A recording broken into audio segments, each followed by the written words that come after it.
Good morning. I'd like to begin by thanking you all for inviting me here today to speak about our little sport that I think is more often associated with The Princess Bride or Star Wars than a modern Olympic event. My name is Emily. You may also know me as the unnamed athlete in a recent Reuters article detailing some of my experiences while training under Igor and Viktor Gancevich at Dynamo Fencing Club in Vancouver. But I'm not here today to speak exclusively to my own history of abuse. I'm here to speak on behalf of the dozens of other Canadian fencers who have been brave enough to share their stories and desire for change. Like what you have already heard from so many other sports, there has been a culture of toxicity, bullying, and abuse pervasive in Canadian fencing for decades. I'd like to tell you a story about a coach named Kyle Foster. In 2018, Kyle Foster hosted several female national team athletes at his home for a training camp prior to an international event. Some of those girls were underage. While under his care, Mr. Foster brought out sex toys. He demonstrated how to use those sex toys on himself and on some of the athletes. He encouraged them to go to a sex club. A complaint was filed, wrongdoing found, and as a sanction, Kyle Foster received a year-long no-contact order against some of the athletes who were involved. In 2020, another complaint is filed, again alleging sexual harassment involving a minor. The independent third-party investigation again found wrongdoing. And the sanctions? An apology letter, a 1-year no-contact order with the survivor, and a 4-month ban from competition during a time of the pandemic where there were no events being held regardless. After some pushback from the survivor, the CFF posted these sanctions on their website, though they were taken down after 4 months.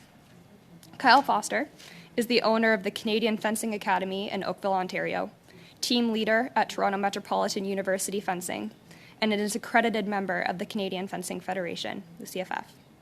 If his recent social media is any indication, he's been advertising his children's programs as recently as February 8th. I wish I could tell you that this was the only incident of misconduct that we've heard over the past months, but the heartbreaking reality is that we've heard story after story of maltreatment at the hands of coaches and other individuals associated with the CFF from across the country. Again and again, we've also heard that survivors are afraid. They are afraid that if they come forward, they will face not only personal retribution from their abusers, but also risk losing their national team spots. This is because under the current CFF selection policy, national team members may be chosen by majority vote of CFF officials and staff, rather than by results or official rankings. For many athletes, coming forward with their stories of abuse could mean not only losing their profession, but their lifelong dream of competing for Canada. Stories like Kyle Foster's show athletes that their voices will not be heard, even if they do decide to navigate the complicated process of reporting their maltreatment. So what is left for athletes to do? If they choose to come forward, they risk everything that they have worked for in exchange for what? An apology letter? This is why we created Fencing for Change.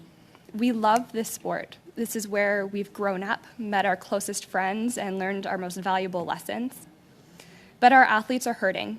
My friends are hurting, and it's time for change. Our hope is to keep the positivity that sport can bring, while making the culture one that supports athletes' success on and off piste. To achieve that change, we must first understand the full breadth of the issue. And this is why a public inquiry into Canadian sport culture is so imperative. It is not to say that an inquiry will solve the issues that it will uncover, but it will provide an informed framework from which we can build a supportive future. We're at a pivotal time in the history of Canadian sports. The momentum of athletes coming forward is a force that is too strong to silence or to redirect. And we now have the responsibility to decide what kind of legacy we will leave behind for all future athletes to come. Will it be one scarred with our stained history of abuse, of sacrificing child well-being, of prioritizing medals over the lives of athletes? Or will we be part of the change? We as athletes have done our part. We're here to ask for your help in the next steps towards a safe and inclusive community of sport in Canada, where all are welcome to experience the absolute joy that sport can bring. That step can only be achieved through a national public inquiry. Thank you. Thank you, Ms. Mason.